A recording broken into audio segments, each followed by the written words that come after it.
السلام عليكم ورحمة الله. الحمد لله.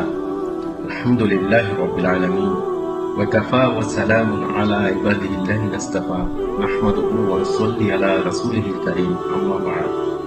أعوذ بالله من الشيطان الرجيم. بسم الله الرحمن الرحيم. الذين ينفقون في سراء ضراء والكاظمين الغيظ والعافين عن الناس والله يحب المحسنين. আল্লাহ আজ্জাল্লাহ সৎকর্মশীল মুমিন মুহসিন বান্দাদেরকে ভালোবাসেন। কিন্তু কারা এই সৎকর্মশীল বান্দা, কি তাদের পরিচয়, কেমন তাদের লক্ষণ এবং কি কি গুণাবলী থাকলে আল্লাহর প্রিয় সৎকর্মশীল বান্দা হওয়া যায়। আজকে এই প্রসঙ্গে দু চারটে কথা বলবো ইনশাআল্লাহ। আল্লাহ সুবহানাহু ওয়া তাআলা যেন আমাকে সাহায্য করেন। ওয়া মা তৌফিক ইল্লা বিল্লাহ। সূরা আল ইমরানের 134 নং আয়াতে আল্লাহ আজ্জাল্লাহ তার ভালোবাসা সৎকর্মশীল মুহসিন বান্দাদের তিনটি গুণের কথা উল্লেখ করেছেন। আল্লাহ বলেছেন, আল্লাযীনা ইউনফিকুনা ফি সাররাই দাররা, যারা সচ্ছলতা এবং অভাবের সময় ব্যয় করে, ওয়াল কাযিমিনাল গায়জ, যারা নিজেদের রাগকে সংবরণ করে, ওয়াল আফিনা আনিন নাস, এবং মানুষের প্রতি যারা ক্ষমা প্রদর্শন করে, আল্লাহু ইউহিব্বুল মুহসিনিন, বস্তুত আল্লাহ সৎকর্মশীলদেরকেই ভালোবাসেন। এই আয়াতে আল্লাহ সুবহানাহু ওয়া তাআলা সৎকর্মশীল বান্দা ও তাদের তিনটি গুণাবলীর কথা উল্লেখ করেছেন। তা হলো, এক নম্বরে সচ্ছলতা এবং অভাবের সময় আল্লাহ রাস্তায় ব্যয় করা, দুই নম্বরে নিজেদের রাগ বা গোসাকে সংবরণ বা নিয়ন্ত্রণ করা, আর তিন নম্বরে মানুষের প্রতি ক্ষমা প্রদর্শন করা। আমি একটা একটা করে এই তিনটি গুণ নিয়ে আলোচনা করবো ইনশাআল্লাহ। তাই প্রথমে আল্লাহ রাস্তায় দান করার প্রসঙ্গ। আমরা অনেকেই আল্লাহ রাস্তায় ব্যয় করি না, এই ভয় যে আমাদের কষ্টার্জিত সম্পদগুলো কমে যাবে। কিন্তু আল্লাহ সুবহানাহু ওয়া তাআলা কি বলেছেন? সূরা বাকারা 261 নং আয়াতে আল্লাহ সুবহানাহু ওয়া তাআলা বলেছেন, মাসালুল্লাযীনা ইউনফিকুনা আমওয়ালাহুম ফি সাবিলিল্লাহি কামাসালি হাববাতিন আমবাতাত সাবআ সানাবিলা ফি কুল্লি সুমবুলাতিন মিয়াতু হাব্বাহ ওয়াল্লাহু ইউদাইফু লিমান ইয়াশাউ ওয়াল্লাহু ওয়াসিউন আলীম। যারা আল্লাহর পথে তাদের ধন সম্পদ খরচ করে, তাদের তুলনায় এরূপ, যেমন বপনকৃত একটি শস্য বীজ থেকে 60টি শীষ বের হয় এবং প্রত্যেকটি ছড়ায় বা শীষে 100টি শস্য দানা থাকে। আল্লাহ যাকে চান তাকে এভাবে প্রাচুর্য দান করেন। আল্লাহ অভাবমুক্ত ও স্বভাবী। সুবহানাল্লাহ। তাই আমাদের প্রথমে জানতে হবে আল্লাহ রাস্তায় ব্যয় কোনটি এবং কিভাবে ব্যয় করব, বা কোন কোন খাতে ব্যয় করলে পরে আল্লাহর রাস্তায় ব্যয় হিসেবে পরিগণিত হবে।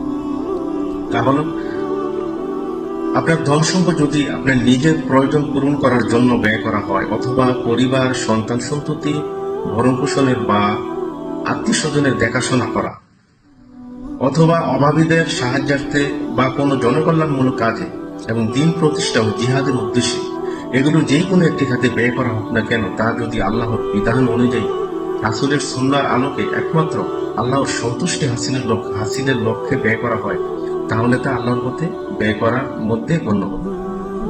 অর্থাৎ যে পরিমাণ আন্তরিকতা, নিষ্ঠা, আবেগ, উদ্দীপনা সহকারে মানুষ আল্লাহর পথে অর্থ ব্যয় করবে এবং আল্লাহর পক্ষ থেকে তার প্রতিদানও ঠিক তত পরিমাণ দাঁড়াতে হবে। যে আল্লাহ একটি শস্য দানায় বরকত দিয়ে তা থেকে 700টি শস্য দানা উৎপন্ন করেন, আর সে আল্লাহর পক্ষে মানুষের দান খয়রাতের মধ্যে এমনভাবে ক্রমবৃদ্ধি দান করা, যার ফলে 1 টাকা ব্যয় করলে তা বৃদ্ধিপ্রাপ্ত হয়ে প্রতিদানে 700 গুণ হয়ে ফিরে আসবে, এটা মোটেই কোনো অভাবনীয় বা কঠিন ব্যাপার নয়। এই বাস্তব সত্যটি বর্ণনা করার পর আয়াতটির শেষ অংশে আল্লাহর দুটি গুণের কথা উল্লেখ করা হয়েছে। আল্লাহু ওয়াসিউন আলীম। একটি গুণ হচ্ছে তিনি মুক্ত হস্ত, তার হাত সংকীর্ণ নয়। মানুষের দান খয়রাতে প্রকৃতপক্ষে যতটুকু উন্নতি, বৃদ্ধি ও প্রতিদান লাভের যোগ্য, তা তিনি দিতে অক্ষম নন। আর দ্বিতীয়টি হচ্ছে আলিম, তিনি সর্বাভিজ্ঞ, মানে সর্ববিষয়ে অবগত, অর্থাৎ তিনি কোনো বিষয়ে বেখবর নন। যা কিছু মানুষ ব্যয় করে এবং যে মনোভাব ও আবেগ প্রেরণা সহকারে ব্যয় করে, সে সম্পর্কে আল্লাহ অবহিত আছে। হযরত আবু হুরায়রা রাদিয়াল্লাহু তাআলা আনহু থেকে বর্ণিত, তিনি বলেন, রাসূলুল্লাহ সাল্লাল্লাহু আলাইহি সাল্লাম বলেছেন, আমার নিকট যদি উহুদ পাহাড়ের পরিমাণ স্বর্ণ থাকে, তাহলে 3 রাত অতিবাহিত হওয়ার পর তার সামান্য কিছু আমার কাছে অবশিষ্ট থাকো, তা আমি পছন্দ করি না। তবে হ্যাঁ, আমার দেনা পরিশোধের জন্য সামান্য যেটুকু প্রয়োজন কেবলমাত্র সেইটুকু রেখে বাকি সব আল্লাহর রাহে দান করে দিই। সূরা আল ইমরানের 92 নং আয়াতে আল্লাহ সুবহানাহু ওয়া তাআলা বলেছেন, লান তানালুল বিররা হাত্তা তুনফিকু মিম্মা তুহিব্বুন ওয়া মা তুনফিকু মিন শাইইন ফাইন্নাল্লাহা বিহি আলীম। তার মানে হচ্ছে, পশ্চিম কানেও কল্যাণ লাভ করতে পারবা না যদি তোমরা তোমাদের প্রিয় বস্তু থেকে ব্যয় না করো। আর তোমরা যদি কিছু ব্যয় করবে, আল্লাহ তা জানে। এখানে আল্লাহ সুবহানাহু ওয়া তাআলা আমাদের জীবনের কল্যাণ লাভ করতে হলে আল্লাহর রাস্তায় আমাদের প্রিয় বস্তু থেকে ব্যয় করতে বলেছেন, অন্যথায় কোনোদিনও কল্যাণ লাভ সম্ভব নয়। আমরা সবাই টুকটাক আল্লাহর রাস্তায় খরচ বা দান খয়রাত করি, তবে অনেক ক্ষেত্রে দেখা যায় আমাদের প্রিয় বস্তুটা দান করি না। যেমন পকেটে যদি একটা ছেঁড়া টাকা থাকে, কোনো বিড়ি বা বান্ধব যখন টাকাটা নেয় না, তখন আমরা চিন্তা করি কোনো ভিক্ষুক অথবা মিসকিন ফকির বা মসজিদের দান বক্সে টাকাটা দিয়ে দিই। এটা কিন্তু ঠিক না। অর্থাৎ আবু হুরায়রা রাদিয়াল্লাহু তাআলা আনহু থেকে বর্ণিত, তিনি বলেন, রাসূলুল্লাহ সাল্লাল্লাহু আলাইহি ওয়াসাল্লাম বলেছেন, দান খয়রাত সম্পদ কমে না, বরং ক্ষমা দ্বারা তার বান্দার ইজ্জত সমান বাড়িয়ে দেন। আর যে আল্লাহর উদ্দেশ্যে বিনয়ী হয় তাকে আল্লাহ উন্নত করেন। মুসলিম শরীফ হাদিস। বর্ণিত হাদিসে আল্লাহ রাসূল সাল্লাল্লাহু আলাইহি ওয়াসাল্লাম বিশেষ ধরনের 3টি গুণের কথা উল্লেখ করেছেন: দান, ক্ষমা এবং বিনয়।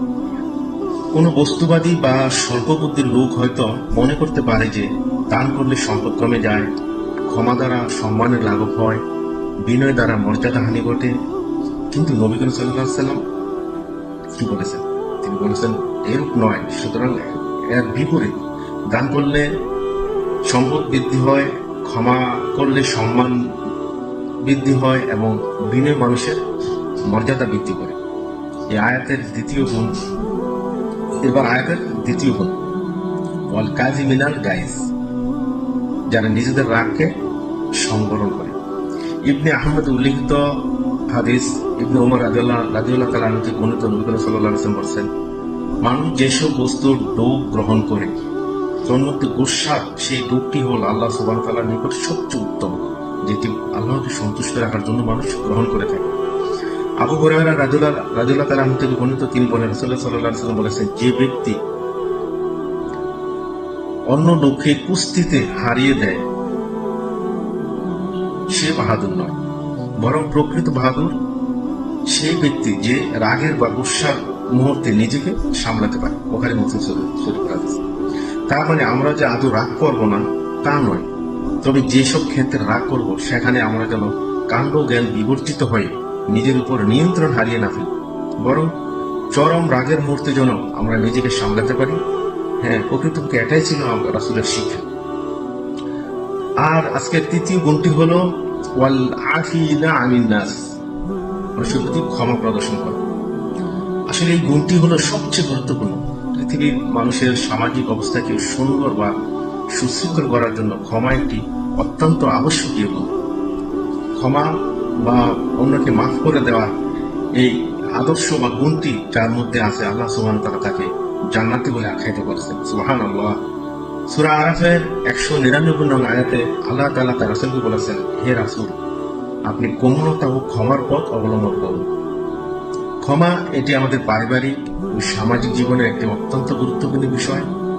আল্লাহ সুবহানাহু ওয়া তাআলা যে কোনো উসিলায় মানুষকে ক্ষমা করতে ভালোবাসেন, এবং রাসূল সাল্লাল্লাহু আলাইহি ওয়াসাল্লাম হলেন আমাদের গোটা মানব জাতির জন্য এক মহান আদর্শ। সূরা আজহাবের 21 নং আয়াতে আল্লাহ সুবহানাহু ওয়া তাআলা বলেছেন, লাকাদ কানা লাকুম ফি রাসূলিল্লাহি উসওয়াতুন হাসানাহ, রাসূলের জীবনের মধ্যে বা চরিত্রের মধ্যে রয়েছে আমাদের জন্য উত্তম আদর্শ। মানুষকে কি করে ক্ষমা করতে হয়, কতটা অপরাধ করলেও মানুষকে ক্ষমা করা যায়, তার বাস্তব দৃষ্টান্ত আমরা রাসূলের জীবনী থেকে শিক্ষা নিতে পারি।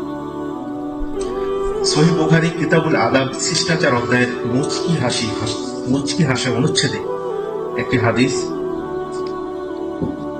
রাসূল সাল্লাল্লাহু আলাইহি ওয়াসাল্লাম দাঁড়িয়ে আছেন, এমন সময় পেছন থেকে একটি লোক এসে রাসূল সাল্লাল্লাহু আলাইহি ওয়াসাল্লাম গায়ের চাদর ধরে এমন জোরে টান দিলেন যে রাসূল সাল্লাল্লাহু আলাইহি ওয়াসাল্লাম খুব ব্যথা পেলেন, রাসূলের গায়ে দাগ বসে গেল। তারপর লোকটি বলল, হে আল্লাহ রাসূল, আমাকে কিছু দান করেন। রাসূল সাল্লাল্লাহু আলাইহি ওয়াসাল্লাম তার দিকে তাকালেন, মুচকি হাসলেন এবং বাইতুল মাল থেকে কিছু সম্পদ দান করলেন। সুবহানাল্লাহ। এখানে আমরা কি বুঝলাম?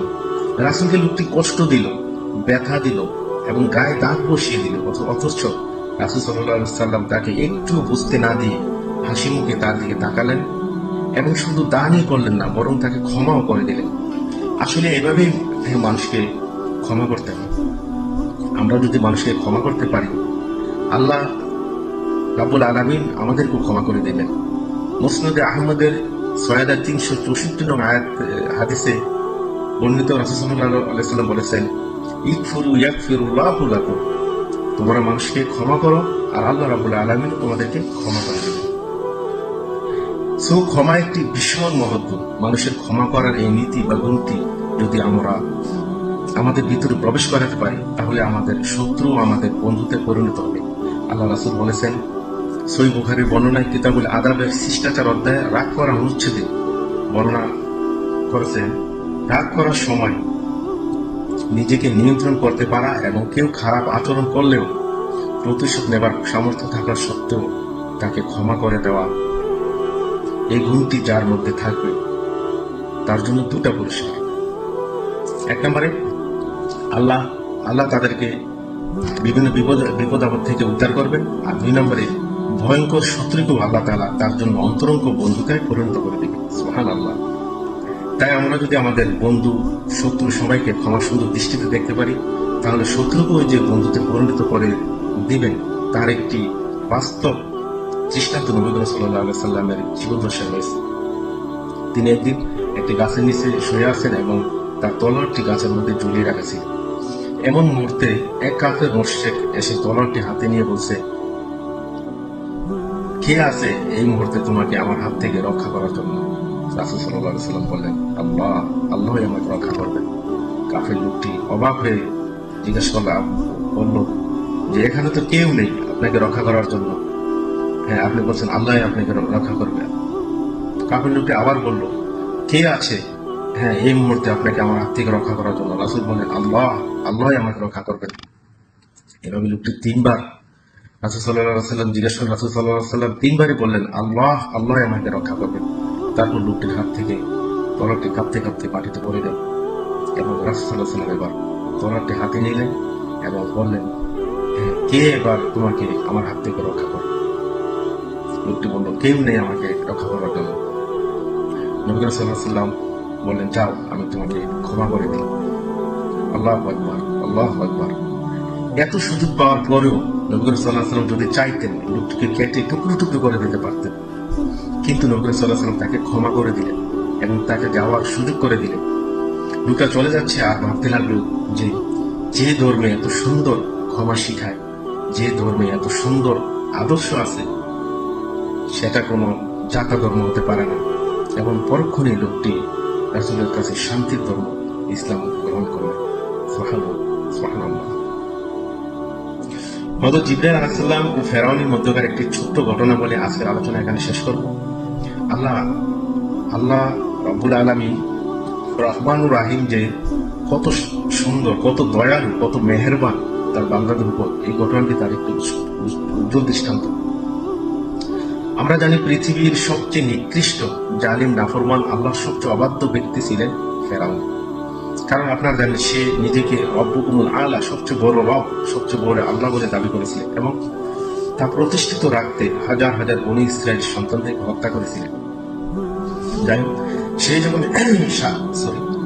সে যখন সাগরে ডুবে মারা যাচ্ছিল, তখন হযরত জিবরাইল আলাইহিস সালাম তার মুখে কাদা ছিটাচ্ছিলেন এবং মনে মনে ভয় পাচ্ছিলেন যে না জানি ফেরাউন তখন আল্লাহকে আল্লাহ বলে স্বীকার করে নেয়, আর আল্লাহ যদি তাকে এই মুহূর্তে ক্ষমা করে দেয়, তাহলে তো কাদা ছিটানোর অপরাধে জিবরাইল আলাইহিস সালাম অপরাধী হবেন। পরক্ষণে ফেরাউনের মৃত্যুর পর আল্লাহ সুবহানাহু ওয়া তাআলা জিবরাইল আলাইহিস সালামকে জানিয়ে দিলেন যে ওই মুহূর্তেও যদি ফেরাউন আল্লাহকে আল্লাহ বলে মেনে নিত, আল্লাহ তাআলা তাকে ক্ষমা করে দিতেন। সুবহানাল্লাহ, সুবহানাল্লাহ। বিশ্বের একজন নিকৃষ্ট নাফরমান অত্যাচারী জালিম ইহুদি নাসারাকে যদি আল্লাহ সুবহানাহু ওয়া তাআলা মৃত্যুর পূর্বক্ষণেও ঈমান আনলে ক্ষমা করে দিতে চান, আর আমরা কি আমাদের ভাই বন্ধু পাড়া প্রতিবেশী সামান্য অন্যায় অপরাধ ক্ষমা করে দিতে পারি না? আজকের আলোচনায় আমরা যে 3টি গুণের কথা শুনলাম, আল্লাহ সুবহানাহু ওয়া তাআলা যেন আমাদেরকে এই গুণগুলি নিজেদের মধ্যে অর্জন করার এবং আমল করার তৌফিক দান করে। আমরা যেন আমাদের প্রিয় বস্তু থেকে দান করতে পারি এবং রাগ বা গুসার সময় নিজেকে নিয়ন্ত্রণ করতে পারি এবং সব পরিস্থিতিতে সবাইকে যেন ক্ষমা করে দিতে পারি। তাই আসুন, এই কোরআন নাজিলের মাস রমজানে আমরা আমাদের নিজের সাথে প্রতিজ্ঞাবদ্ধ হই এবং দৃঢ় সংকল্পে মজবুত সিদ্ধান্ত নেই, এই বলে যে সবার আগে আমি নিজে কোরআন শিখব, কোরআন পড়ব, কোরআন বুঝে সেই অনুযায়ী আমল করব, কোরআন অনুযায়ী নিজের জীবন গড়ব এবং নিজের স্ত্রী, ছেলে, মেয়ে, পরিবারের সবাইকে কোরআন শিক্ষার জন্য ব্যবস্থা করে দেব এবং বন্ধু বান্ধব, পাড়া প্রতিবেশীদেরকেও কোরআন শিক্ষা করা এবং সেই অনুযায়ী জীবনযাপনে উদ্বুদ্ধ করব। পরিশেষে আমি আমার প্রিয় উস্তাদ কারি মোহাম্মদ আলাউদ্দিন ভাইয়ের জন্য দোয়া করি, আল্লাহ তাআলা আমার উস্তাদকে যেন হায়াত দারাজ করেন এবং ধন্যবাদ।